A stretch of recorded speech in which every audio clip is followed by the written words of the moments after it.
Hello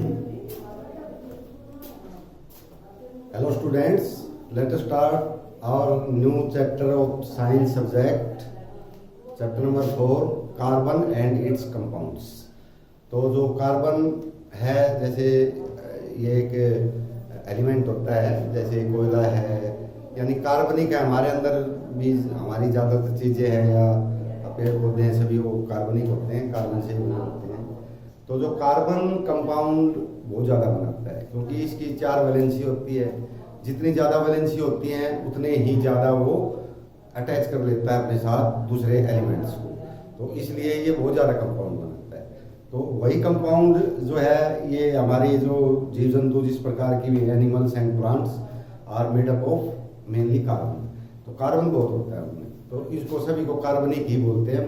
कार्बनिक matter है, कार्बनिक मैन्योर भी आपने सुना होगा, जो देसी खाद जिसको बोलते हैं, तो वो सभी जीव जंतुओं से मिलता है, तो वो कार्बन है। अब कार्बन के बारे में थोड़ा स्टडी करते हैं हम।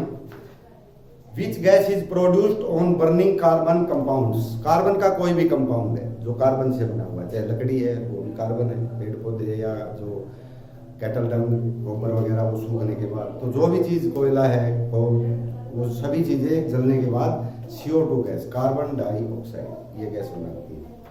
तो पूछा था कौन सी गैस है, तो कार्बन जब भी जलेगा कार्बन डाइऑक्साइड गैस बनाएगा। Make a list of things containing carbon element. तो ऐसी लिस्ट बनानी है आपने जिसमें कार्बन का एलिमेंट प्रेजेंट। तो बहुत से कंपाउंड्स बहुत बनाता है, तो सभी चाहे हाइड्रोकार्बन है, आपके ऑयल है, तो जो भी इनफ्लेमेबल मटेरियल है उसमें बहुत सभी में ज़्यादातर कम कार्बन मिलता है। क्लोथ्स, कपड़े, क्योंकि कपड़े जो है मान लो सिंथेटिक हैं, तो फिर वो जो हाइड्रोकार्बन से बनते हैं, या जो नेचुरल हैं वो आपके पेड़ पौधों से बनते हैं, तो इन सभी में होता है। फूड जो भोजन खाते हैं, लकड़ी है, वुड, फ्यूल कोई भी ईंधन है, मेडिसिन दवाइयाँ हैं, पेंट बनाते हैं हम, प्लास्टिक आर्टिकल्स, प्लास्टिक में भी हाइड्रोकार्बन होता है। All carbon dependent things. However, only 0.02% carbon is present in minerals and 0.03% carbon is present in atmosphere। यानी जो मिनरल निकलते हैं आपके नीचे से, खनिज निकलते हैं, उसमें 0.02% ही कार्बन होता है। और जो एटमॉस्फेयर है, जो हमारा वायुमंडल है, इसमें 0.03% कार्बन डाइऑक्साइड गैस होती है। इसके बाद भी बहुत सारी चीजें कार्बन से ही होती है। Most of carbon compounds are not good conductor of electricity. भाई जो कार्बन के कंपाउंड हैं वो बिजली के सुचालक नहीं होते, कंडक्टर नहीं होते ज़्यादातर। क्यों? The melting and boiling point of carbon compounds are not high. यानी जो कार्बन कंपाउंड है उनको हम गर्म करके पिघलाएं, या जो लिक्विड मैटर आता है उसको हम गर्म करें तो वो बॉयल करने लग जाए, तो ये जो टेम्परेचर है ये बहुत कम होते हैं इसके। Interatomic forces are not high. और जो इसके इंटर एटम्स जो जुड़ते हैं आपस में, उनके अंदर जो फोर्स लगता है, जैसे CO2 का एटम बन गया, मॉलिक्यूल बन गया, तो इसमें जो कार्बन है और ऑक्सीजन, उसके बीच में एक बॉन्ड बनता है, उसको अट्रैक्शन बोलते हैं। तो जो इंटरमोलिकुलर अट्रैक्शन है या इंटर एटॉमिक अट्रैक्शन है, तो वो जो अट्रैक्शन है वो काफ़ी बहुत ज़्यादा ऊंचा नहीं होता है। सो आयंस डोंट प्रोड्यूस, इसलिए वहाँ पे आयन नहीं बनते। और हमारी इलेक्ट्रिसिटी जो है ना वो आयन से चलती है, यानी प्लस या माइनस, 2 तरह के आयन होते हैं। तो जैसे आप प्योर वाटर ले लो, H2O, जो बारिश का पानी है या RO का पानी है, या डिस्टिल्ड वाटर में हम लेके चलेंगे, तो डिस्टिल्ड वाटर क्या होता है कि भाप उठती है, उसको ठंडा कर लेते हैं, पानी में बदल जाती है, वो डिस्टिल्ड वाटर होता है, प्योर पानी। उसमें जो लाइट है वो कंडक्ट नहीं करती। लेकिन अगर उसमें हम थोड़ा साल्ट डाल दें या एसिड डाल दें तो वो आयनाइज हो जाता है, साल्ट NaCl, Na अलग प्लस Cl माइनस, इसमें बिजली चलने लगेगी, क्योंकि वो चलती है इलेक्ट्रॉन से, और इलेक्ट्रॉन पे नेगेटिव चार्ज होता है। तो electricity always conduct through charge, ions. तो आयन से वो करेगी। तो अगर कार्बन में जो बॉन्ड्स वगैरह हैं वो बहुत ज़्यादा ताकतवर नहीं होते हैं, तो आयन नहीं बनते उसके, इसलिए इलेक्ट्रिसिटी कंडक्ट नहीं करते। Carbon atom produce positive ion by losing 4 electrons from outer most orbit. Why does not it produce negative ion by gaining 4 electrons? तो इसमें ये है कि भाई कार्बन जो है, अब देखो मैं इसको थोड़ा सा बता देता हूँ, आपने पहले पढ़ा है उसके बारे में। जैसे हमारा जो एटॉमिक स्ट्रक्चर होता है वो क्या होता है, कार्बन का एटॉमिक नंबर होता है 6, और मास नंबर होता है प्रोटॉन प्लस न्यूट्रॉन, ये प्लस इलेक्ट्रॉन और प्रोटॉन, ये नंबर के बराबर होते हैं। तो 3 प्रकार के कण होते हैं इसमें, इलेक्ट्रॉन, प्रोटॉन, न्यूट्रॉन। अब इलेक्ट्रॉन पे नेगेटिव चार्ज होता है, प्रोटॉन पे पॉजिटिव होता है, न्यूट्रॉन पे न्यूट्रल होता है, कोई चार्ज नहीं। वेट भी जो मास होता है, प्रोटॉन पे 1 इक्वल टू 1 यूनिट, न्यूट्रॉन पे भी 1 यूनिट, इलेक्ट्रॉन पे नेग्लिजिबल यानी न के बराबर, तो उसको हम इलेक्ट्रॉन का मास मानते ही नहीं, कोई होगा ही नहीं, इसमें बहुत कम होता है। इनमें 1 यूनिट होता है। तो ये है, प्रोटॉन में भी मास होता है, न्यूट्रॉन में भी होता है, तो ये मास नंबर होता है दोनों मिला के। इलेक्ट्रॉन में मास नहीं होता, तो ये एटॉमिक नंबर है। लेकिन इलेक्ट्रॉन और प्रोटॉन इक्वल नंबर में होते हैं दोनों। अगर 6 प्रोटॉन है तो 6 ही इलेक्ट्रॉन आएंगे, और उसका एटॉमिक नंबर भी 6 ही होगा। तो दोनों का जो, क्योंकि as a whole atom is neutral, atom पे कोई चार्ज नहीं होता पूरे के ऊपर, सारे को मिला के, क्योंकि उसमें उतने ही प्रोटॉन होते हैं उतने ही इलेक्ट्रॉन, नेगेटिव और पॉजिटिव चार्ज इक्वल होते हैं, वो एक दूसरे को न्यूट्रलाइज कर देते हैं। इसलिए एटम पे कोई चार्ज नहीं होता एज ए होल। लेकिन एटम के 2 पार्ट होते हैं, एक न्यूक्लियस होता है, इसमें प्रोटॉन और न्यूट्रॉन मिलते हैं, क्योंकि सारा मास इसी के अंदर होता है, प्रोटॉन में भी मास, न्यूट्रॉन में भी मास। इलेक्ट्रॉन इसके चारों तरफ मिलते हैं। तो ये बातें आप पहले पढ़ चुके हो, 8th में भी 9th में भी। इसमें हम रखते हैं, जैसे ये इलेक्ट्रॉन रख दिया, पहला जो सेल है उसमें 2 आते हैं, सेकंड सेल है उसमें 8 आते हैं, लेकिन इसमें तो 6 ही है, तो 4 ही है भाई। पहला जो सेल है के, एल एम एन ऐसे सेल लिखते हैं। फर्स्ट सेल के, मैं याद दिवा रहा हूँ आपको, पीछे पढ़ी हुई बात। पहले सेल में 2 आ सकते हैं, दूसरे में 8 आ सकते हैं, लेकिन हमारे पास टोटल कितने इलेक्ट्रॉन? 6। तो पहले में 2 आ गए थे, दूसरे में कितने? 4। अब हम ऑक्टेट पूरा करते हैं, क्योंकि कोई भी जो एटम है वो स्टेबल रखना चाहेगा अपने आप को। स्टेबल कब होगा? जब उसमें ना फालतू चीज होगी ना कमी। इसमें जो बाहर का जो ऑर्बिट है, इसको वैलेंस सेल बोलते हैं, वैलेंसी बनती है इससे, वैलेंस सेल। इसमें 8 होने चाहिए थे, तो ये पूरा हो जाता है, सारे घर भर जाते हैं, तो ये स्टेबल हो जाता है। लेकिन इसमें तो 4 ही है। अब इसके 2 तरीके हो सकते हैं, इसको जो स्टेबिलिटी देने के लिए, या जो आउटमोस्ट सेल है उसको ऑक्टेट पूरा करने के लिए। ऑक्टेट माने 8 इलेक्ट्रॉन आने चाहिए। या तो ये चारों को छोड़ दे तो इसका एक ही सेल रह जाएगा, और जो कंप्लीटली फिल्ड है, 2 ही आ सकते हैं, पहले में तो 2 ही नहीं। या इसमें या तो 4 छोड़ दें हम, या 4 और आ जाए इसके अंदर इलेक्ट्रॉन, तो भी ऑक्टेट पूरा हो जाएगा। तो ये 4, अब इसमें ये क्वेश्चन ये है कि भाई ये 4 आमतौर पे इलेक्ट्रॉन छोड़ देता है, 4 लेता नहीं है। अब ये 4 इलेक्ट्रॉन छोड़ देगा तो 2 रह जाएंगे और ऑक्टेट पूरा है, तो ये स्टेबल हो जाएगा। लेकिन इसमें 6 प्रोटॉन थे और 6 इलेक्ट्रॉन थे। अब 4 इलेक्ट्रॉन इसके चले जाएंगे तो इसमें 2 इलेक्ट्रॉन रहेंगे, और प्रोटॉन है 6, तो प्रोटॉन ज्यादा हो गए, तो इस पे तो चार्ज आ जाएगा +4। तो कार्बन पे जो चार्ज माना जाता है, कितना माना जाता है? +4। ये 4 इसके ऊपर जो ये 4 अलग अलग जो डिफरेंट एलिमेंट्स हैं उनके साथ कंबाइन कर सकता है। अगर 2 इसके चार्ज हैं, यानी वैलेंसी 2 है, तो 2 के साथ ही कर सकता है। 4 है तो 4 के साथ, इसलिए इसके ज्यादा कंपाउंड बनते हैं, क्योंकि इसकी वैलेंसी 4 है +4। अब बात ये आती है कि 4 इलेक्ट्रॉन लेके क्यों नहीं ये पूरा किया? तो अगर हम 4 इलेक्ट्रॉन इसको it accept 4 electrons from other source, then its octet is complete, but total number of electrons becomes 10 हो जाएंगे। जबकि प्रोटॉन कितने हैं? 6। अब इलेक्ट्रॉन 4 हो जाएंगे एक्स्ट्रा, बाकी तो कैंसिल हो जाएंगे, 6 से 4 हो जाएंगे। इतने इलेक्ट्रॉन्स को इट कांट हैंडल, ये संभाल नहीं पाएगा न्यूक्लियस, वो बिखर जाएंगे, तो ये टूट जाएगा। तो इसलिए वो, क्योंकि ज्यादा इलेक्ट्रॉन 1 2 तक तो ठीक है, 3 तक, लेकिन फिर 4 तो बहुत ज्यादा और ज्यादा हो जाते हैं, तो उसको नहीं संभाल पाता, इसलिए ये 4 छोड़ देता है इलेक्ट्रॉन, लेता नहीं है 4। तो ये कारण था, ये इसमें बताया गया। In making hydrogen gas, how is sharing of electron? Describe in diagram. The outermost shell orbit of hydrogen has only 1 electron. अब हाइड्रोजन की बात आ गई। H का एटॉमिक नंबर होता है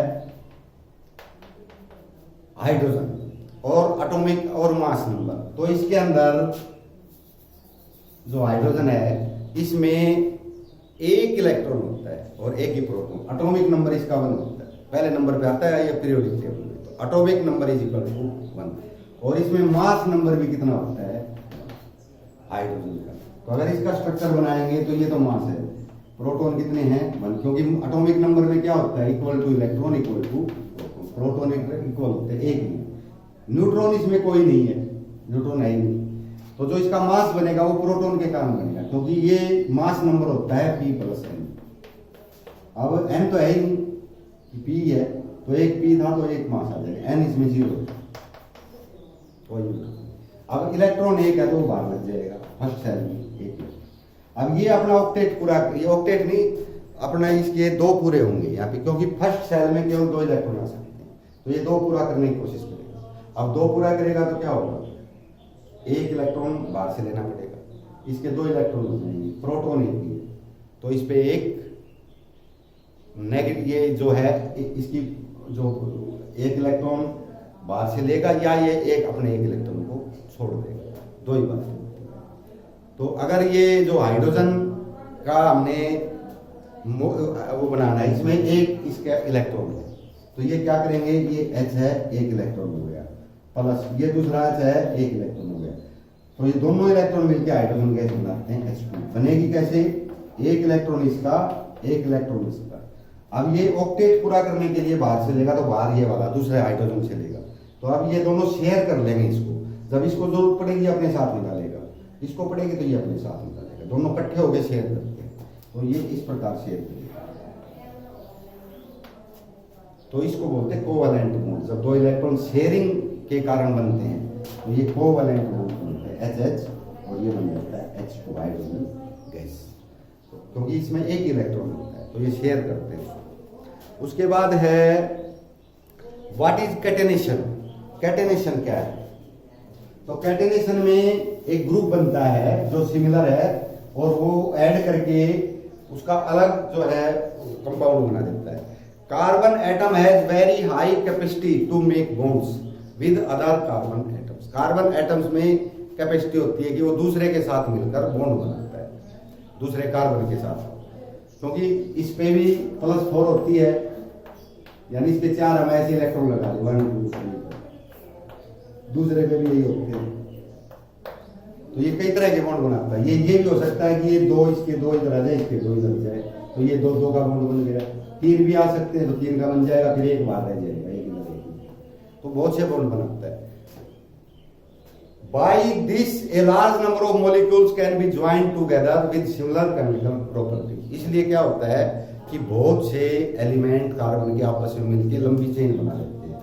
जैसे ये है कार्बन, एक इसका इधर, एक इसका कार्बन का एक इधर, फिर कार्बन आ गया इधर, फिर कार्बन आ गया इधर। अब इस कार्बन में 4 हो गए, इसमें 2 हैं तो एक ऊपर एक नीचे, इसमें भी 2 हैं, इसमें एक इधर आ गया, एक 3 बार आ जाएंगे, तो इनके साथ हाइड्रोजन मिल जाएगा ऐसे, क्योंकि हाइड्रोजन ने अपने 2 पूरे करने हैं, कार्बन ने 8 पूरे करने हैं। कार्बन का हमने बताया था ऑक्टेट बनाने के लिए, क्योंकि इसका सेकंड सेल आ जाता है। तो ऑक्टेट ये कैसे बनाएगा, 2 2 4 2 6 हो गया, ये सारा मिला लेगा, और ये हाइड्रोजन हो जाएंगे 2। तो हाइड्रोजन ने तो केवल 2 पूरे करने हैं, लेकिन कार्बन ने जो है इधर हाइड्रोजन आ जाएगा, ये 2 पूरे हो जाएंगे, इधर हाइड्रोजन आ जाएगा, ये 2 पूरे हो जाएंगे, और 2 2 4 2 6 2 8, ये अगला बनना है। इस प्रकार ये बनते चलते। तो इसमें जो हम अगर इसको सीधा लिखे तो CH3, एक C के साथ 3 H हो गए, इस C के साथ 2 H हो गए, CH2, फिर CH2, और लास्ट में खत्म करेंगे तो CH3। अब इसका एक हाइड्रोजन 2 रख देंगे, बॉन्ड रह जाएगा, ये अगले कार्बन से जुड़ेगा। अगर इसको लंबा करना चाहें हम कितना भी लंबा कर सकते हैं, कि उसी को कैटेनेशन बोलते हैं, कि एक कंपाउंड है जिसके जो numbers of carbon and hydrogen equal हैं, और वो उसमें जुड़ता चला जाता है। Hydrogen atoms of the chain can be replaced by another group. यही बात है कि इसके जो 3 हाइड्रोजन थे शुरू में, यहाँ पे लास्ट में 3 थे, हमने 2 रख दिए, और एक दूसरे अलग कार्बन से जुड़ गया, तो ये CH3 हो जाएगा। इसमें भी अगर 2 कर दे तो एक और जुड़ जाएगा अगले से, तो ये बनता चला जाएगा। इसको कैटेनेशन बोलते हैं। इसकी प्रॉपर्टीज में थोड़ा थोड़ा फर्क आ जाता है। और जो हम एक ग्रुप जोड़ा है इसके अंदर, जैसे CH3 ग्रुप जोड़ता जाएंगे, तो जो CH3 ग्रुप है उसकी जो मास वगैरह है वो इक्वल ही होते हैं, क्योंकि एक कार्बन है 3 हाइड्रोजन, तो उनका मास इक्वल ही आता जाएगा। This is called catenation. तो वो कैटेनेशन है कि अगर हम CH3 रख CH4 होता है असल में मीथेन, क्योंकि इसके 4 बॉन्ड बनते हैं तो 4 हाइड्रोजन जोड़ लेगा अपने साथ, वैलेंसी 4 होती है इसकी। अगर हम इसको 3 रख लें तो एक हाइड्रोजन, एक बॉन्ड इसका बच जाता है। इस प्रकार 3 रख लिया हमने, इधर वाला बॉन्ड खाली है तो ये दूसरे के साथ जुड़ जाएगा इसके साथ, तो इसके बॉन्ड बन गया। फिर तीसरे के साथ, फिर चौथे के साथ, कितना भी जोड़ सकते। तो वो कैटेनेशन होता है, उसमें एक CH3 ग्रुप उसके अंदर ऐड होता चला जाता है। CH3 इधर है, इधर भी CH3, बीच में CH2 है, ये जुड़ता चला जाएगा। उसमें 5 भी पार्ट हो सकते हैं, एक जो सीरीज बनती जा रही है हमारे पास 6 भी हो सकते हैं, 7 भी, 8 भी, CH2 में ऐड होता चला जाएगा। तो इस प्रकार से हमें एक ही तरह की सीरीज है जिसमें केवल एक डिफरेंस है CH2 का, उसके बाद वो कंपाउंड ही बदल जाता है, तो उसको हम बोलते हैं catenation. What are saturated and unsaturated compounds? अब आ गया saturated और unsaturated compounds. When there is a single bond in between carbon atoms, then it is called saturated. अगर कार्बन एटम्स हैं उसमें सिंगल बॉन्ड है उसको सैचुरेटेड बोलते हैं, और जिसमें डबल बॉन्ड है उसको अनसैचुरेटेड बोलते हैं। तो इसके बारे में आप जैसे पिछले क्लासों में पढ़ा है उसको हमने ध्यान से रख के चलना है। इसका आगे वो भी आएगा, कुछ कंपाउंड बनाने हमने इलेक्ट्रॉन डॉट्स, उसमें और समझ में आ जाएगा। जैसे हमारे पास है इथेन। इथेन में C2H6 ये फार्मूला होता है इथेन, यानी C पे 4 होने चाहिए, C के 4 बॉन्ड होने चाहिए, ये देखना है। एक से 1 2 3, इसमें भी 1 2 3, ये शेयर में चल रहा है। अब ये है, इसमें सिंगल बॉन्ड है सारे, तो ये है, ये जो है सैचुरेटेड है। असल में सैचुरेटेड होता है क्या? सैचुरेटेड एक जो कंपाउंड है वो ये है कि वो और किसी एलिमेंट को अपने साथ नहीं जोड़ पाएगा, वो वैसा ही रहेगा जैसा, और कुछ इसमें जुड़ने की संभावना ही नहीं है कहीं भी, सब एक है। केवल ये 3 हाइड्रोजन जुड़ रही है, या और कोई ग्रुप है साथ में बनता हुआ, वो ग्रुप जुड़ जाए, और कोई गुंजाइश नहीं जुड़, वो सैचुरेटेड है। तो सैचुरेटेड के मैं सिंपल आपको अगर एग्जांपल बताऊं तो ये है कि जैसे हम एक 1 glass of water, add pinch of salt to it, stir, now another pinch of salt and then stir, फिर इसके बाद हम वो जो एक चुटकी नमक उसमें डालते जाएंगे, वो घुलता जाए। एक टाइम ऐसा जाएगा कि और जो हमने साल्ट लिया है it will not dissolve in it, वो उसके अंदर घुलेगा नहीं, उस टाइम उसको कहेंगे सैचुरेटेड सॉल्यूशन, क्योंकि उसमें और नमक नहीं घुल सकता, आप जितना भी डालोगे नीचे बैठ जाएगा, घुलेगा। यानी उसमें जो घुलने की एक क्षमता होती है, कैपेसिटी है, वो उतनी साल्ट है, उसके बाद नहीं घुलेगा, तो उसको हम सैचुरेटेड बोलते हैं। और जब तक घोलने की उसमें कैपेसिटी है तब तक वो अनसैचुरेटेड रहता है। तो जिसमें कोई दूसरा एलिमेंट नहीं इसमें ऐड हो सकता, इसलिए सैचुरेटेड है। लेकिन मीथेन की जगह इथीन होता है, वो हम बताएंगे आगे आएगा जब, उसमें हाइड्रोजन 2 रह जाते हैं, बीच में डबल बॉन्ड आ गया C के साथ, इसका फार्मूला होता है C2H4 इथीन।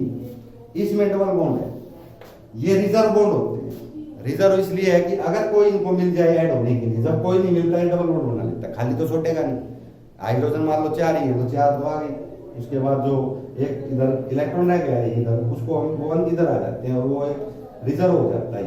अगर कोई और हाइड्रोजन आ गया तो ये बॉन्ड टूट जाएगा और एक इधर लग जाएगा, इधर भी ऐसा आ जाएगा। तो इसमें कैपेसिटी है कि ये जब कोई गुंजाइश हो दूसरे जुड़ने की तो ये टूट जाएगा एक। अब ये सैचुरेटेड हो गया, अब इससे आगे कोई गुंजाइश नहीं।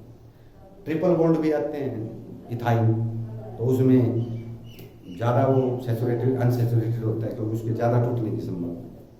तो ये होते हैं सैचुरेटेड और unsaturated.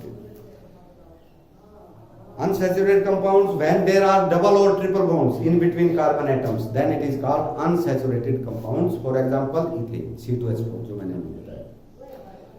Write 2 properties of carbon due to which large number of atomic compounds are found around us.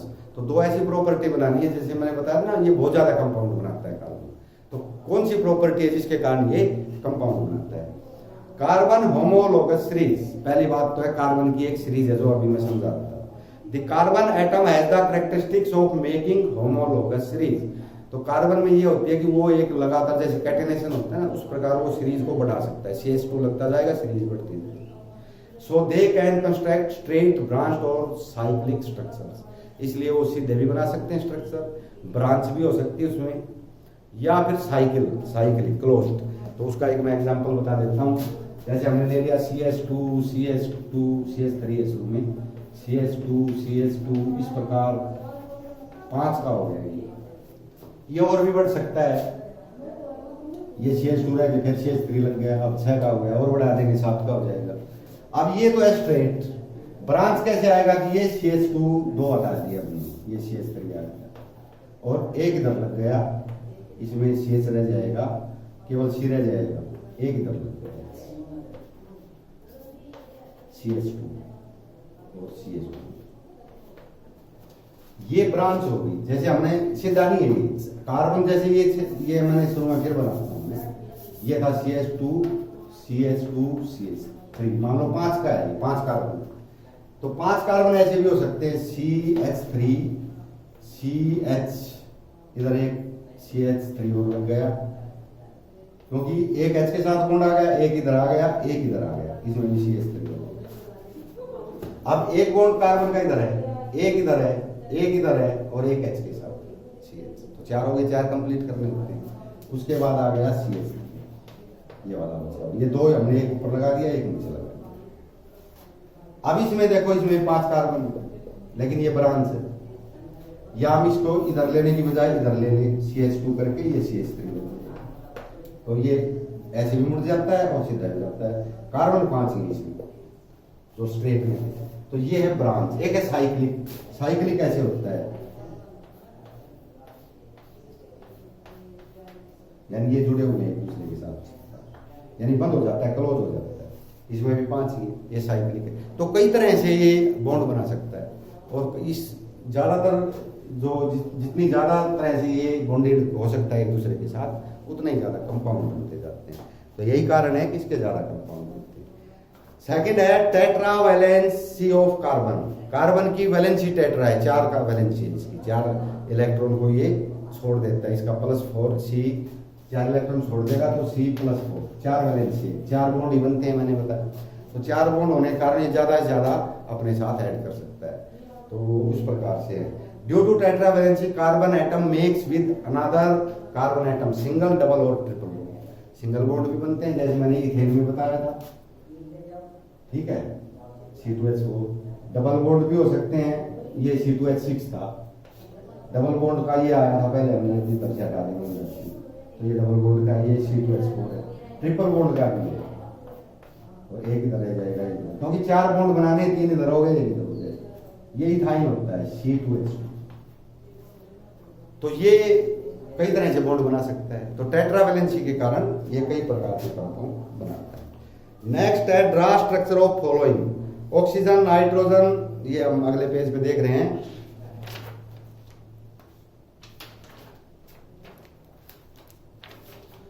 जैसे ऑक्सीजन का है, ऑक्सीजन के अंदर क्या होता है कि ऑक्सीजन में 8 इलेक्ट्रॉन होते हैं, एटॉमिक नंबर 8 होता है ऑक्सीजन का, और मास नंबर होता है 16। तो ऑक्सीजन के लिए अगर हम देखते हैं तो एटॉमिक नंबर कितना होता है 8, मास नंबर कितना होता है 60, यानी प्रोटॉन प्लस न्यूट्रॉन, ये electron is equal to proton. ये तो 8, प्रोटॉन भी 8 इलेक्ट्रॉन भी 8, ये इक्वल होते हैं नंबर में।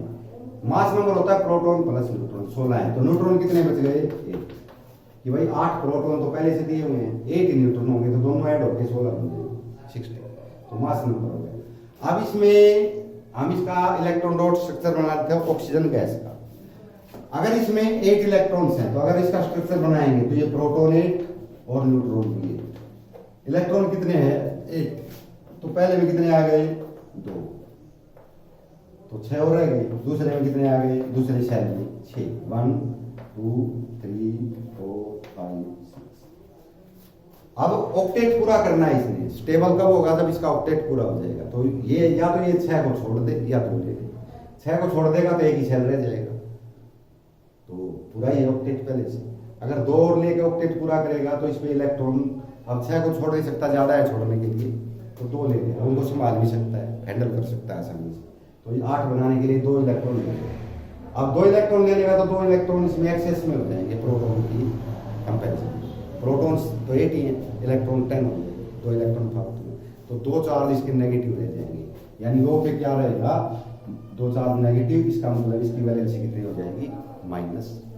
ये ऑक्सीजन एटम की वैलेंसी ऑक्सीजन। तो अगर इसमें अब हम देखिए ये शेयर करेगा, कैसे करेगा, ऑक्सीजन में 6 होते हैं इलेक्ट्रॉन आउटर मोस्ट ऑर्बिट में, वैसे तो 8 होते हैं, तो पहला तो किल हो गया। आउटर मोस्ट ऑर्बिट को हम वैलेंस शेल भी कहते हैं, इससे वैलेंसी बनती है, 6 इलेक्ट्रॉन है, 2 और ले सकता है ये, तो ये इसमें 6 हैं, लेकिन इसने ऑक्टेट पूरा करना है। इधर दूसरा एटम ले लिया हमने ऑक्सीजन का, इसमें भी 6 हैं, तो ये इसको शेयर करेंगे, ये वाला 6, तो ये हो गए 2 यहाँ से लेगा, 6 इसके 6 हो गए, 2 यहाँ से लेगा, इसको बोलते हैं इलेक्ट्रॉन डॉट स्ट्रक्चर, और ये होता है O double bond O2 oxygen gas, O double bond O arrow एड ऑक्सीजन, और ये तरीका है इसका स्ट्रक्चर बना। तो ऐसे और भी हैं, आप बना के देखना इनको। मैं एक और ले लेता हूं, कार्बन डाइऑक्साइड का CO2। तो कार्बन पे कितने होते हैं, ऑक्सीजन 2 है इसमें, तो बीच में कार्बन आएगा, दोनों साइड में ऑक्सीजन आएगा, CO2 तो तभी बनेगा। इसमें 6 होते हैं, हो गए 6, इसमें भी 6 होते हैं। इसमें जो आउटर मोस्ट सेल है उसमें हमने इसका कार्बन के अंदर का एटॉमिक नंबर 6 होता है, तो पहले में 2 इलेक्ट्रॉन हो गए फर्स्ट सेल में। जो आउटर मोस्ट सेल है या वैलेंस सेल, उसमें 4 इलेक्ट्रॉन है। अब 4 हम 2 इधर लगा देंगे, 2 इधर लगा देंगे। इसने अपने 8 बनाने हैं, तो 2 4 6 होगा, ये सारे को शेयर करो, 8 हो गए। इसने भी 8 बनाने, 6 इसके पास थे, 2 ये दे देगा, ये 8 इसके भी दिया, तो हमारे पास बनेगा O double bond C double bond, यानी कि CO कार्बन डाइऑक्साइड। बीच में 1-2 मैंने छोड़ दिए, अब वो आपने उसको देखना है कैसे बनाए गए, तो ये आपकी कॉपी में है, देखा होगा। तो यहाँ तक आपने काम करना है, बाकी बचे हुए मैं कल करूँगा।